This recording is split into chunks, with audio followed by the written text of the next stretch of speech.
Alors la couche, elle est, disons, comment dire, formée d'un toit, donc avec des empreintes de toit, et avec un mur.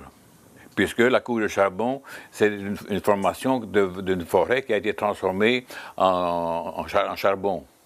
Et dans une forêt, vous avez des feuilles et vous avez des racines. Eh bien, nous trouvons exactement la même chose ici dans la mine. Vous avez des feuilles qui se trouvent ici au-dessus et vous avez des racines qui se trouvent là en dessous.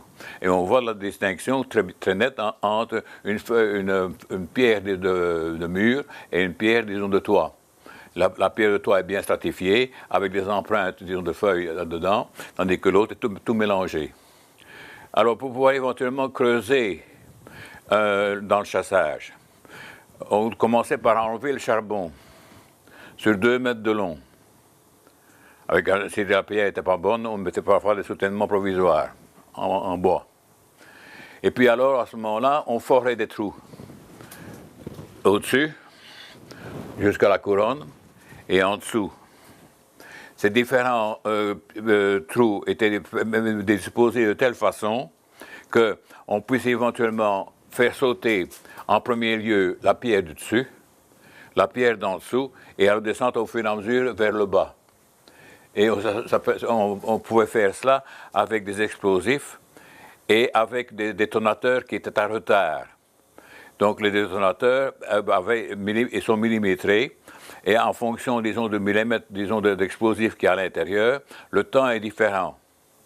Ce qui permettait éventuellement, dans un chassage, d'entendre la distinction de coups.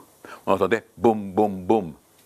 Lorsqu'on était dans un bouveau, qu'on pouvait prendre des explosifs et des détonateurs qui n'avaient pas beaucoup de retard, on entendait boum. Je vais raconter une anecdote. J'étais dans mon lit et il y avait un chassage qui venait vers la maison et j'entendais qu'on tirait en un seul coup boum, alors qu'ils étaient dans un chassage. Et alors quand je suis arrivé à 6 heures du matin, au moment de la remontée des bouts de feu, j'ai demandé au type de me monter sa mallette et il n'y avait pas d'explosifs de retard. Il y a des explosifs sans retard. Ce qui veut dire que je l'ai mis à la porte immédiatement parce qu'il ne respectait pas le règlement. J'ai toujours posé la question comment est-ce que j'ai su qu'il avait tiré avec des courts retards et pas avec des longs retards.